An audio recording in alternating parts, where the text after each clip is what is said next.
আজ বলবো নারী ঋষি আর একজনের কথা, অপলা। ঋষিকা অপলা সমরস ও সৌন্দর্যের প্রতীক ছিলেন।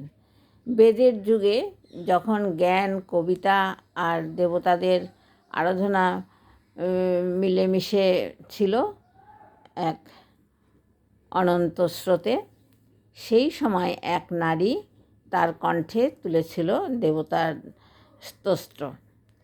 তিনি ঋষিকা, তিনি আর কেউ নয়, তিনি সেই ঋষিকা অপলা। সৌন্দর্য ও আধ্যাত্মিকতার প্রতীক।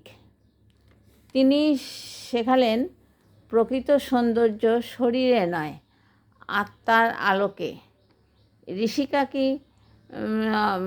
অপলা ছিলেন ঋষিকা অপলা ছিলেন অসাধারণ নারী কবি ছিলেন। তিনি অত্রি ঋষির কন্যা ছিলেন, বৈদিক জ্ঞানে গভীর সাধিকা। তার নাম অপলা, অর্থাৎ এই নামের মানে হচ্ছে নিষ্কলঙ্কা বা যিনি অমল সৌন্দর্যের প্রতীক। ইন্দ্রদেব তাকে আশীর্বাদ করেছিলেন। কেন? অপলা একদিন নদীর ধারে বসে ধ্যান করছিলেন এবং স্তোত্র পাঠ করে, তখন সেই শুনে ইন্দ্রদেব ওখানে অভিভূত হয়ে আবির্ভাব হয় ওনার সামনে। তখন ইন্দ্রদেবকে সোমরস পান করতে দেন। আর বৈদিক যুগে সেই সোমরস ছিল অমৃত সমান। ইন্দ্রদেব সেই সোমরসকে অপলাকে আশীর্বাদ করেন, যে ও বলেন, তোমার কণ্ঠ থাকবে চিরজাগ্রত, তোমার সৌন্দর্যের ছড়িয়ে পড়ুক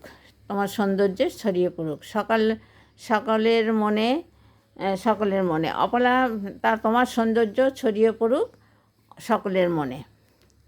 অপলা শুধু শারীরিক সৌন্দর্যের প্রার্থনা করেননি, তার স্তোত্র আসলে আত্মার পরিশুদ্ধর কথা বলেছেন, যেখানে সৌন্দর্যের মানে জ্ঞান, শক্তি ও সাহস।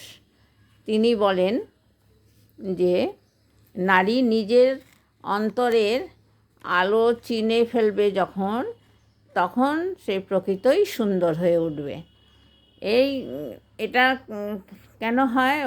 ইন্দ্রদেবকে যে সোমরস পান করিয়েছিলেন, তার আশীর্বাদ নিয়ে উনি সোমরস পান করেন পরপর 3 বার করে। ওনার শরীরে যত অসুস্থ ছিল সব ভালো হয়ে যায় এবং সৌন্দর্য ফিরে আসে।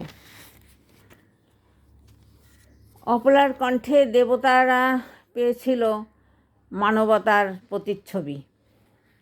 যে হৃদয়ে জ্ঞান, সেখানেই সৌন্দর্য, সেখানেই রূপ থাকে, সেখানেই রূপ বর্ধিত হয়।